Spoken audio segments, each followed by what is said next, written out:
Look at this. Take note.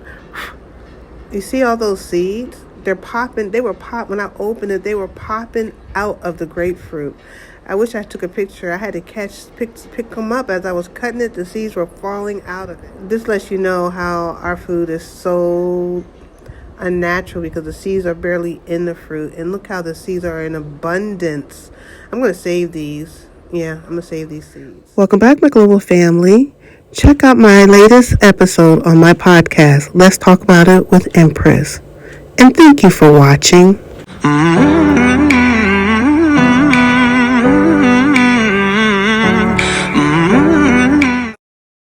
This is a grapefruit. I just cut it. I just ate half of it. But what I want you to notice is all the seeds in it. That when I was cutting it open, the seeds were popping open. I even sliced some of the seeds in half. At home, we barely see any seeds. So I'm going to try to save as many of these as possible and see if I can grow them in my garden and back in the U.S. because I'm leaving my garden to my elder mama. Because when I come back to the Gambia, I can save the seeds. I have a book all about harvesting seeds. So I'm going to look it up and see if I can harvest these. But look at that. The food we have, and it's much tinier. It tastes just like a grapefruit. It's not real bitter like ours. Wow, the seeds are just overflowing in this. You don't understand. Seeds are a commodity. Save them. Okay. It's been a short trip. So let me give you a recap. It's been a nice trip, but it's been a short trip, and it's different from any other trip I made to Africa. The first time I came, it was family oriented, as I shared with you all before. The second time I came, it was for my birthday celebration, so it was a party time. So this one is different because it's work, like literally work. My first 4 days I spent in the store just trying to get acclimated to the store and what have you, and to see how my partner has everything set up and what to expect. So we have to get together and really sit down and communicate how we're going to do things. And you would think that we've been able to do it while I was here, but because the first week it was us getting acclimated to the store and it was people coming in and out, it was a little odd. And in the evening, we're both exhausted because this Gambian heat just really kind of wears you out. And then this week, I've got my Gambian phone done, got my connections. I found my driver that I can use. Hopefully, inshallah, I can share, I can use them with other people. We'll see. But now I'm on a crunch time because all the stuff that I needed to get done, which I was hoping I could get done last week, it's different. One of the things I'm learning, which is very important to me, is the Gambian prices. And I made sure I did not bring a lot of money. It's definitely more money than I brought with me to Ethiopia for a whole month. Because when I went to Ethiopia, I only came with $400. It's definitely way more than came to Ethiopia.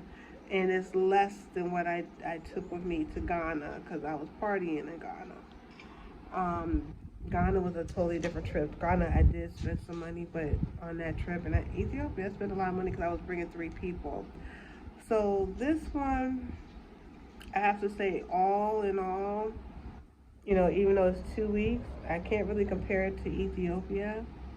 All in all, though, it's been the cheapest trip I've made to Africa, considering travel, the expenses, and everything, because I've been blessed to stay with a friend, and I gotta make, but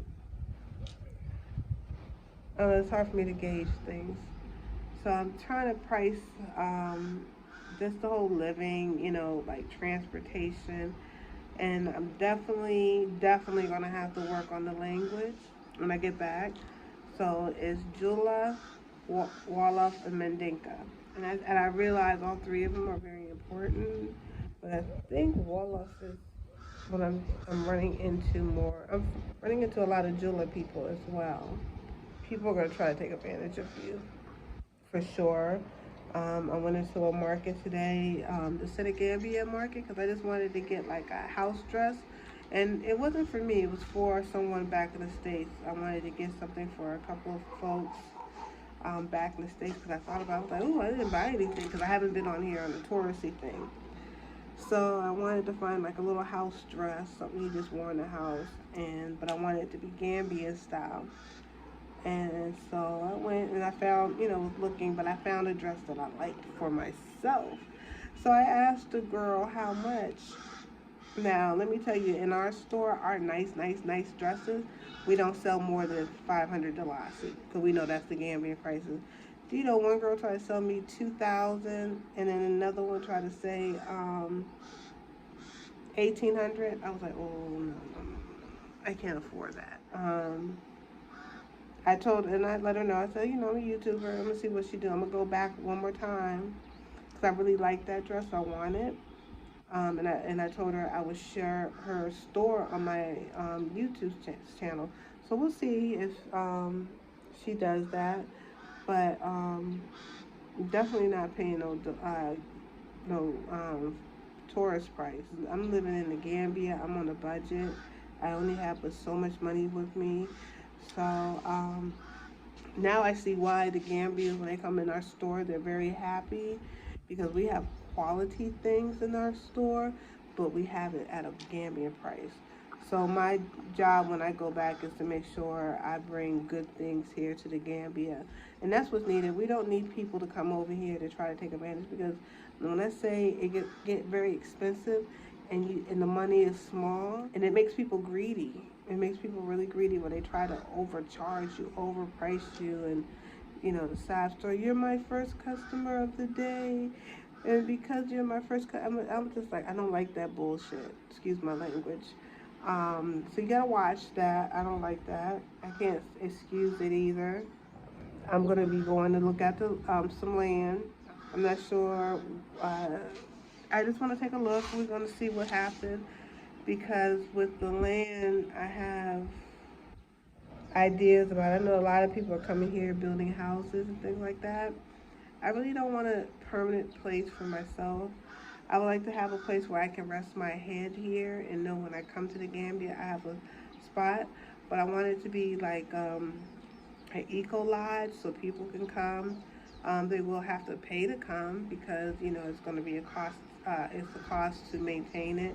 They could do it like a donation, not so much like you got to pay this amount of money. Yeah, I'm trying to think it out because I got to see how things work here.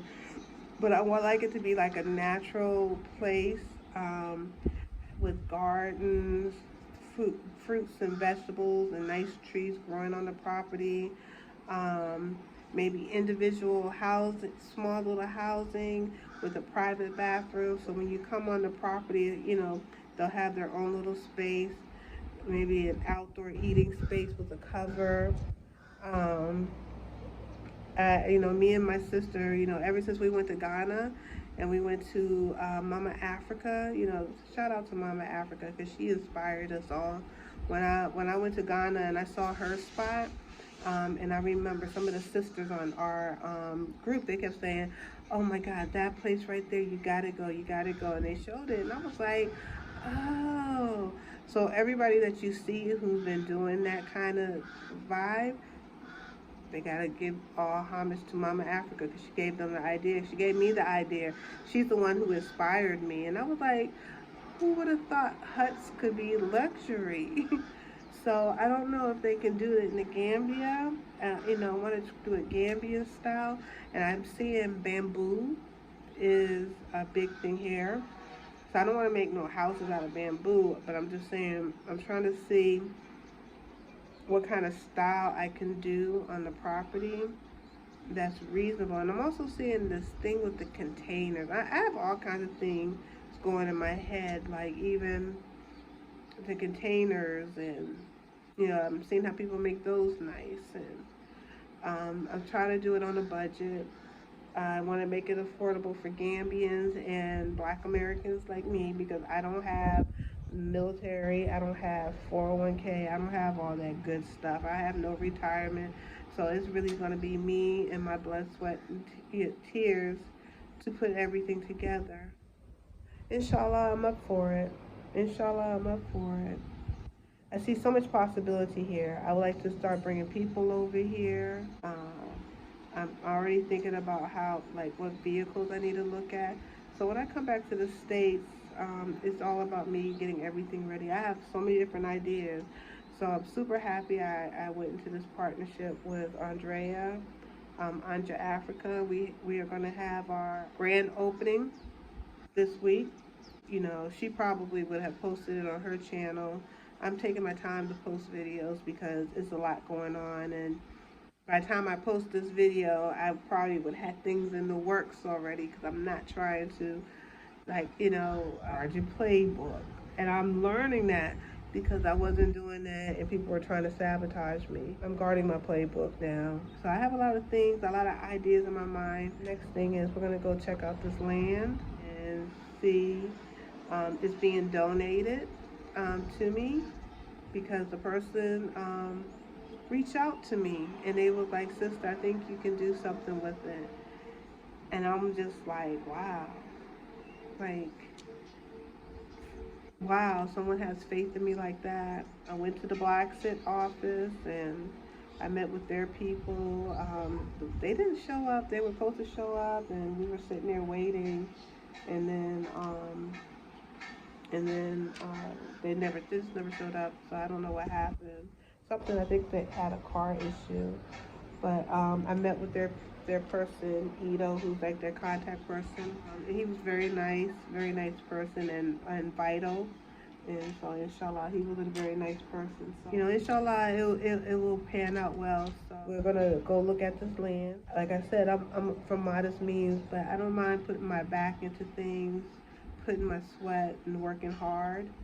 So, this land is being donated. So, I figure if it's being donated, we need to make it for the people so that it's affordable and create something that's going to be a little paradise, right? Someplace that I can rest my head, someplace that we can create some kind of jobs for the local Gambians, people that we trust, you know, where that would be like, I feel like make it like I'm thinking like a information center in a sense where, that's where you can meet your drivers, you can meet your seamstress, you can meet, when I come here, these are the people I'm trying to meet. Drivers, seamstress, and cooks. And I'm meeting people who do these things, and then we can order these things. And because, like for me, my stomach is sensitive. I get sick easy. And I'm particular about my clothes. And I even like certain people who have marketplaces. I don't want them to I don't want them to rip us off. I just don't. Trying to take advantage of us. Because as soon as I said, like, to the sister, I was like, well, I live in the Gambia. She said, oh, you want Gambian prices. I'm walking away. Because I know this right here, a lot of people think I'm an Arab, like, whatever. So I let her know, I was like, look, I'm a YouTuber. I can share your stuff. I can highlight your spot. And I have things I've got in the works, so I can even bring, if what I'm envisioning, if I can make it manifest, it's going to bless a lot of people. That's how I look at it. It's going to bless a lot of Gambians. It will bless a lot of Americans. Inshallah. Inshallah. Allah only knows. Allah only knows. For me, I'm not here trying to get rich. I'm just trying to, like, right now, I feel blessed. I feel rested. I don't have a lot. And I'm humbled for that. And I'm grateful for that.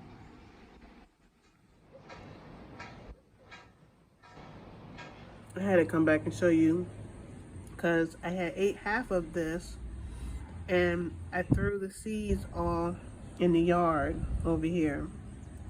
And I said, wait a minute, I'm throwing out a lot of seeds. So the other half, I said, let me see how many seeds are in it. So this is how many seeds were in half of a grapefruit. That's crazy. Man, the seed just fell in my shoe.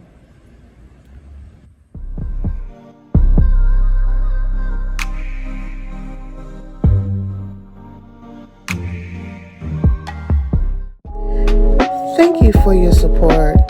Make sure you subscribe to our channel. 1200, we're trying to get there, y'all.